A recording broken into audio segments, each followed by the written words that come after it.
Good day to Mr. Justin and my fellow classmates. This is Group F. I'm Li Chong and we have Yu Jie, Yong Zhan and Meng Sum. Today we are going to propose the critical analysis of various media freedom laws alongside case studies and the changes that can help enhance media freedom through this video presentation. In this presentation, we will be covering the Sedition Act, Defamation Act, Communication and Multimedia Act, Freedom of Speech, and also the Copyright Act. Our first law is the Sedition Act 1948, specifically stated in the Section 3, Part 1A of the Act, which stated that a seditious tendency is a tendency to perform actions that may bring hatred, contempt, or excite disaffection against the Malaysian government or royalty. This means that any individual that may cause disaffection against the Malaysian government has a seditious tendency and can be charged under the Act. Because of this, journalists might avoid reporting on certain news in fear of being charged. An example would be KL Magistrate Court charging a Malaysian journalist Wan Nur Hayati, Wan alias, for overposting the coronavirus pandemic information to the public on Facebook. She was charged under Section 505, Part B of Malaysia Penal Code, a criminal offence for publishing statements that are likely to cause fear to the public.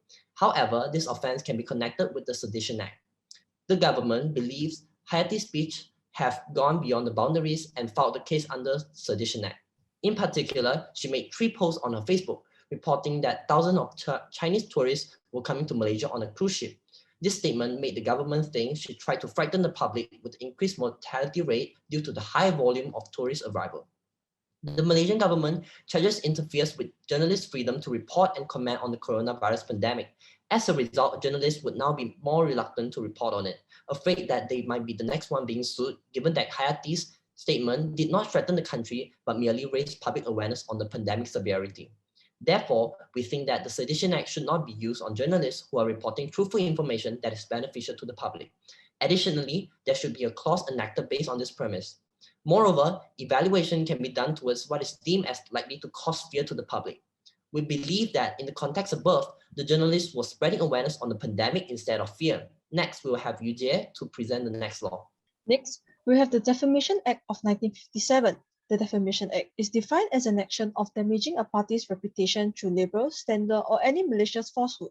Since defamation can occur whenever a negative impact is inflicted on a corporation, a number of defenses have been established to benefit the media when defending against defamation lawsuits. An example is the reportage defense that could be pleaded when publishing unproven accusation of the public figure.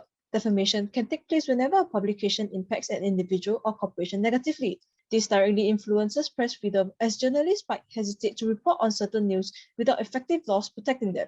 For example, there is a case of Malaysia Kini losing a defamation lawsuit appeal against Rupp Australian Gold Mining regarding a publication on health concerns associated with their gold mining activities. The judgment stated that Malaysia Kini is ineligible to rely on the defense of reportage, as they did not plead it at the first place, adding on that it was also reported in a biased tone.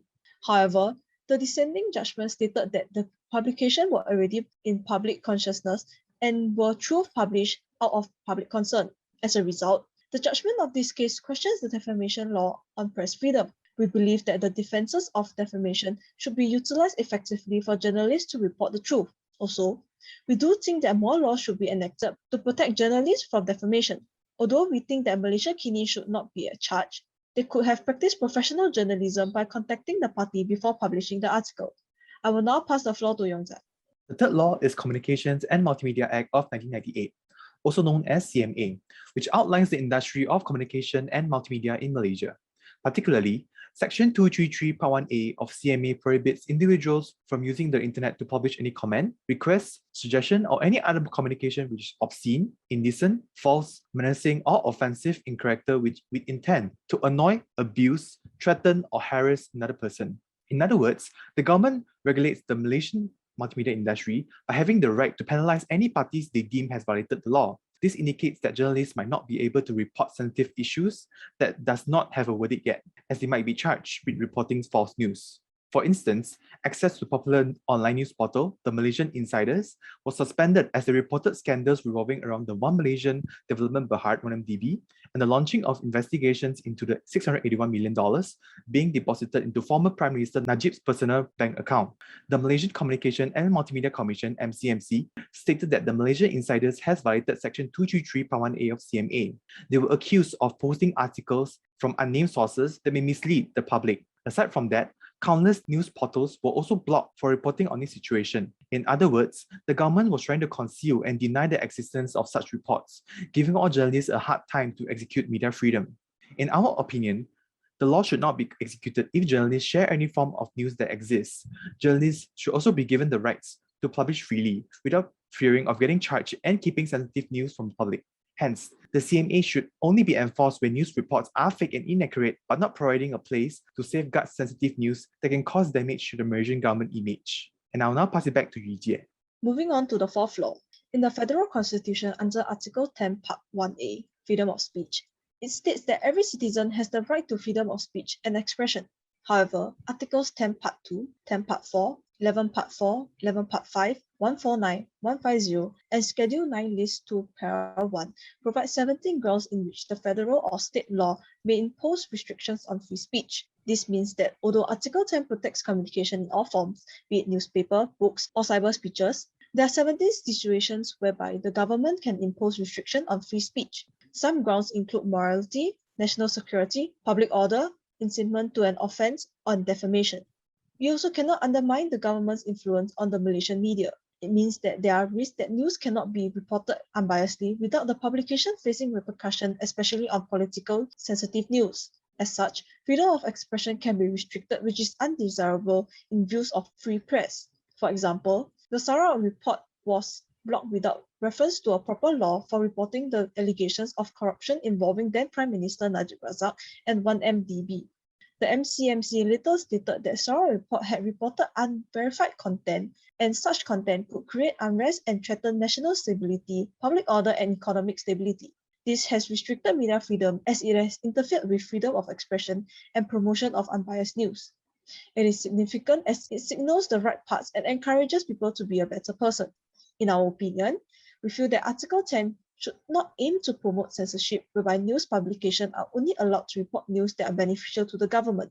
They should be free to publish any news content without fearing repercussion, provided that they don't aim to breed ill blood among different races, considering that there are many races in Malaysia. I will now pass it on to Meng Sum for our last law.